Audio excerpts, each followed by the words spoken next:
Bihar India का एक state जो ईस्ट में है, एक बहुत ही इंटरेस्टिंग हिस्ट्री रखता है। ये वो जगह है जहाँ एम्पायर्स बने और मिटे। ये वो जगह है जहाँ रिलीजन्स का जन्म हुआ। बिहार का एंशिएंट पास्ट यहाँ के लोगों की क्रिएटिविटी और स्ट्रेंथ को दिखाता है। मेरे साथ चलिए और बिहार के हिस्ट्री के संडर सफर में डूब जाइए। प्रीहिस्टोरिक ईरा से इंडियन सिविलाइजेशन के शुरुआत तक बिहार इंसानी एक्टिविटी का केंद्र रहा है। आर्कियोलॉजिकल एविडेंस से पता चलता है कि यहाँ अर्ली सेटलमेंट्स थे और एक वाइब्रेंट कल्चर थी। गंगा नदी के फर्टाइल प्लेन्स ने इन अर्ली कम्युनिटीज को जीवन दिया। वो फले फूले और अपने होने के निशान हमारे लिए छोड़ गए, जिन्हें हम डिस्कवर कर सकते हैं। बिहार की कहानी प्रीहिस्ट्री से शुरू होती है। आर्कियोलॉजिकल एक्सकवेशन से पता चलता है कि यहाँ इंसानों का रहना स्टोन एज से है। स्टेट के अलग अलग हिस्सों में मिले टूल्स और आर्टिफैक्ट्स इन अर्ली इनहैबिटेंट्स के जीवन की झलक दिखाते हैं। वो शिकारी और भोजन इकट्ठा करने वाले थे, अपने एनवायरनमेंट के हिसाब से ढलते थे और सर्वाइव करने के लिए बेसिक टूल्स बनाते थे।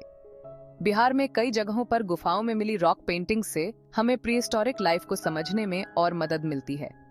ये पेंटिंग्स जानवरों, इंसानों और डेली लाइफ के सीन्स को डिपिक्ट करते हैं। ये पेंटिंग्स इन एंशिएंट कम्युनिटीज के बिलीफ्स, प्रैक्टिसेस और आर्ट को समझने के लिए एक इंटरेस्टिंग विंडो देते हैं।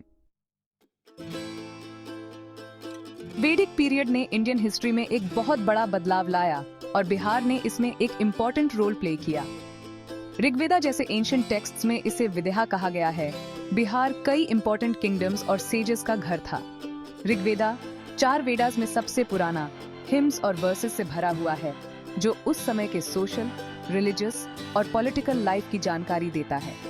ऐसा ही एक किंगडम था मिथिला, जो किंग जानका और उनकी बेटी सीता के लिए जाना जाता है, जो एपिक रामायणा का एक सेंट्रल कैरेक्टर है। इस एरा की स्टोरीज और लेजेंड्स आज भी बिहार की कल्चरल मेमोरी में जिंदा हैं। इन्हें जेनरेशन से पास किया जाता रहा है, जो एंशिएंट इंडिया के स्पिरिट को अलाइव रखता है। मगधा एम्पायर का राइज बिहार के हिस्ट्री में एक इम्पोर्टेंट चैप्टर है। एक छोटे से किंगडम के रूप में शुरुआत करके मगधा एम्बिशियस और पावरफुल रूलर्स के अंडर प्रोमिनेंस तक पहुंचा। इसके स्ट्रेटेजिक लोकेशन, फर्टाइल लैंड्स और आयरन ओर तक एक्सेस ने इसके ग्रोथ में योगदान दिया। मगधा के रूलर्स ने अपनी मिलिट्री पावर और स्ट्रॉन्ग अलायंसेस के थ्रू अपने किंगडम को बड़ा किया।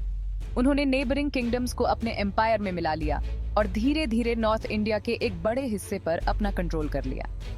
इस पीरियड में पावरफुल डायनेस्टीज का इमर्जेंस हुआ, जिसने एक यूनिफाइड इंडियन सब कॉन्टिनेंट की नींव रखी।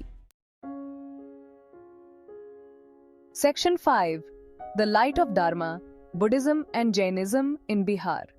बिहार दुनिया के 2 मेजर रिलीजन्स बुद्धिज्म और जैनिज्म का बर्थ प्लेस है। सिद्धार्थ गौतमा जो बुद्धा बने और वर्धमाना महावीरा जैनिज्म के लास्ट तीर्थंकरा दोनों बिहार में रहे और उन्होंने यहीं पर प्रीच किया। उनकी टीचिंग्स जो पीस, कंपैशन और नॉन वायलेंस पर बेस्ड थी, लोगों को बहुत पसंद आई और दूर दूर तक फैली। बोध गया, जहां सिद्धार्था को बोधि ट्री के नीचे एनलाइटनमेंट मिला, बुद्धिस्ट्स के लिए एक सेक्रेड प्लेस बन गया। इसी तरह वैशाली, जहां महावीरा का जन्म हुआ था, जैन्स के लिए बहुत इंपॉर्टेंस रखता है। इन रिलीजन्स के इमर्जेंस ने न केवल इंडिया के रिलीजियस लैंडस्केप को शेप किया, बल्कि आर्ट, आर्किटेक्चर और फिलॉसफी पर भी गहरा प्रभाव डाला। Section 6 the Mauryan legacy, Ashoka and the golden age. Mauryan empire, Ashoka the great के रेन के दौरान मगधा की पावर और इन्फ्लुएंस के शिखर पर पहुंचा। अशोका का शासनकाल एक ऐसा समय था जब मगधा ने unprecedented Heights of political and military power को छुआ। अशोका, जो इनिशियली अपने मिलिट्री कॉन्क्वेस्ट्स के लिए जाने जाते थे, कलिंगा वॉर के बाद पूरी तरह से बदल गए। कलिंगा वॉर, जो बहुत ही डिस्ट्रक्टिव और ब्लडी था, ने अशोका के दिल और दिमाग में एक गहरा इम्पैक्ट डाला। उन्होंने वायलेंस का त्याग कर दिया और बुद्धिज्म अपना लिया। अपनी पूरी लाइफ पीस और धर्मा का मैसेज स्प्रेड करने में लगा दी। अशोका ने अपने जीवन को पूरी तरह से बदल दिया और अहिंसा और करुणा के सिद्धांतों को अपनाया। अशोका के रेन ने इंडिया में एक गोल्डन एज की शुरुआत की, जो पॉलिटिकल स्टेबिलिटी, इकोनॉमिक प्रॉस्पेरिटी और कल्चरल फ्लरिशिंग के लिए जाना जाता है। उनके शासनकाल में एग्रीकल्चर, ट्रेड और आर्ट्स ने भी बहुत उन्नति की। उन्होंने अपने पूरे एम्पायर में बुद्धिस्ट प्रिंसिपल्स और मॉरल कंडक्ट को प्रमोट करने के लिए अपने एडिक्ट्स वाले पिलर्स इरेक्ट करवाए। ये एडिक्ट्स, जो ब्राह्मी स्क्रिप्ट में लिखे गए थे, उनके शासन के एथिकल और मॉरल गाइडलाइंस को दर्शाते हैं। ये पिलर्स आज भी उनके विजन और मौर्यन एम्पायर की एंड्यूरिंग लेगेसी के प्रतीक हैं। अशोका के ये स्तंभ न केवल उनके समय की महानता को दर्शाते हैं, बल्कि आज भी हमें उनके आदर्शों की याद दिलाते हैं। Section 7, the Gupta renaissance, a flourishing of art and culture. Gupta empire, जो मौर्यास के बाद आया, बिहार में कल्चरल एफ्लोरेसेंस का एक और एरा लेकर आया। गुप्तास, जो आर्ट, लिटरेचर और साइंस के अपने पैट्रनेज के लिए जाने जाते थे, ने इंटेलेक्चुअल और आर्टिस्टिक कामों के लिए एक अच्छा एनवायरनमेंट क्रिएट किया। इस पीरियड में हिंदुइज्म का रिसर्जेंस हुआ, साथ ही बुद्धिज्म का विकास भी जारी रहा। गुप्ता पीरियड में मैग्निफिसेंट टेम्पल्स, स्कल्पचर्स और पेंटिंग्स का निर्माण हुआ, जो इंडियन आर्टिजन्स के एक्सेप्शनल स्किल्स को दर्शाते हैं। आर्यभट्ट जैसे स्कॉलर्स और मैथमेटिशियंस ने ग्राउंड ब्रेकिंग डिस्कवरीज की, जिन्होंने एस्ट्रोनॉमी और मैथमेटिक्स में एडवांसमेंट्स की नींव रखी। गुप्ता एम्पायर ने इंडियन कल्चर पर एक अमिट छाप छोड़ी, जिसका प्रभाव आने वाली सदियों तक रहा। Section 8, seats of knowledge, Nalanda and Vikramshila universities. Bihar दुनिया के दो सबसे पुराने और सबसे फेमस यूनिवर्सिटीज नालंदा और विक्रमशिला का घर था। ये यूनिवर्सिटीज न केवल भारत में बल्कि पूरे विश्व में शिक्षा और ज्ञान के प्रमुख केंद्र थे। ये इंस्टीट्यूशंस दूर दूर से स्कॉलर्स और स्टूडेंट्स को अट्रैक्ट करते थे, जो अलग अलग डिसिप्लिन्स में खुद को इमर्स करना चाहते थे। यहाँ पर आने वाले स्कॉलर्स ने अपने ज्ञान और विचारों का आदान प्रदान किया, जिससे एक वाइब्रेंट इंटेलेक्चुअल कम्युनिटी का निर्माण हुआ। नालंदा, जिसे 5th सेंचुरी सीई में एस्टैब्लिश किया गया था, लाइब्रेरीज, मॉनेस्टरीज और क्लासरूम्स का एक विशाल कॉम्प्लेक्स था, जो अपने समय का सबसे बड़ा और सबसे वेल ऑर्गेनाइज्ड एजुकेशनल इंस्टीट्यूशन था। यहाँ पर बुद्धिज्म और फिलॉसफी से लेकर मेडिसिन और एस्ट्रोनॉमी तक के सब्जेक्ट्स में एजुकेशन ऑफर किया जाता था। नालंदा की लाइब्रेरीज में हजारों मैन्युस्क्रिप्ट्स और टेक्स्ट्स थे, जो स्कॉलर्स के लिए एक अमूल्य रिसोर्स थे। विक्रमशिला, जिसे 8th सेंचुरी सीई में एस्टैब्लिश किया गया था, ने भी अपनी एकेडमिक एक्सीलेंस, खासकर लॉजिक, ग्रामर और बुद्धिस्ट फिलॉसफी के फील्ड्स में के लिए रेपुटेशन हासिल की।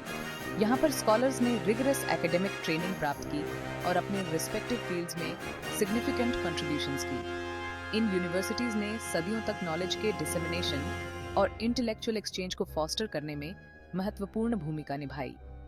इनका इम्पैक्ट आज भी महसूस किया जा सकता है, और ये इंस्टीट्यूशंस एंशिएंट इंडिया की इंटेलेक्चुअल और कल्चरल हेरिटेज का एक महत्वपूर्ण हिस्सा हैं। Section 9, artistic heritage, architecture, sculpture and literature. Bihar की आर्टिस्टिक हेरिटेज उतनी ही रिच और डाइवर्स है जितनी इसकी हिस्ट्री। मैजेस्टिक मौर्यन पिलर्स से लेकर गुप्ता पीरियड की इंट्रिकेट स्कल्पचर्स तक बिहार के पास आर्ट और आर्किटेक्चर का एक रिमार्केबल कलेक्शन है। महाबोधि टेम्पल इन बोध गया, जो एक यूनेस्को वर्ल्ड हेरिटेज साइट है, एंशिएंट इंडिया की आर्किटेक्चरल ब्रिलियंस का प्रतीक है। बिहार ने लिटरेचर में भी सिग्निफिकेंट कंट्रीब्यूशंस दी हैं। संस्कृत के साथ स्कॉलरशिप और क्रिएटिविटी की भाषा के रूप में फ्लरिशिंग हुआ। अश्वाघोषा के प्लेज और कालिदासा की पोएट्री जैसी नोटेबल वर्क्स ने इंडियन लिटरेचर को समृद्ध किया। बिहार की कल्चरल हेरिटेज आज भी दर्शकों को इंस्पायर और कैप्टिवेट करती है। Section 10, Bihar's enduring legacy, a timeless influence. Bihar का एंशिएंट हिस्ट्री यहाँ के लोगों के एंड्यूरिंग स्पिरिट और इंडियन सिविलाइजेशन में उनके कंट्रीब्यूशंस का प्रमाण है। यहाँ की मिट्टी में इतिहास की गूंज है, जो हर कोने में सुनाई देती है। एम्पायर्स के राइज और फॉल से लेकर रिलीजन्स के जन्म और आर्ट और नॉलेज के फ्लरिशिंग तक बिहार की भूमि ने अनगिनत कहानियों को जन्म दिया है। बिहार ने इंडिया की डेस्टिनी को शेप करने में एक इम्पॉर्टेंट रोल प्ले किया है। यहाँ की धरती ने महान विचारकों, विद्वानों और संतों को जन्म दिया है। इसकी एंशिएंट यूनिवर्सिटीज, मैग्निफिसेंट टेम्पल्स और प्रोफाउंड फिलोसॉफिकल टीचिंग्स आज भी दुनिया को इंस्पायर और इन्फ्लुएंस करते हैं। नालंदा और विक्रमशिला जैसे विश्वविद्यालयों ने शिक्षा के क्षेत्र में नए आयाम स्थापित किए। जब हम बिहार के ग्लोरियस पास्ट को रिफ्लेक्ट करते हैं, तो हमें यहाँ की समृद्ध सांस्कृतिक धरोहर की याद आती है। तो हमें हिस्ट्री के इंटरकनेक्टेडनेस और ह्यूमन एंडेवर्स के लास्टिंग इम्पैक्ट की याद आती है। यहाँ की हर ईंट में इतिहास की कहानियां छुपी हैं। बिहार की कहानी केवल टेक्स्ट बुक्स तक ही सीमित नहीं है, यह एक जीवंत धरोहर है। यह एक लिविंग हेरिटेज है जो आज भी प्रेजेंट को शेप कर रही है और फ्यूचर को इंस्पायर कर रही है। यहाँ की संस्कृति और इतिहास आज भी लोगों के जीवन में जीवंत हैं।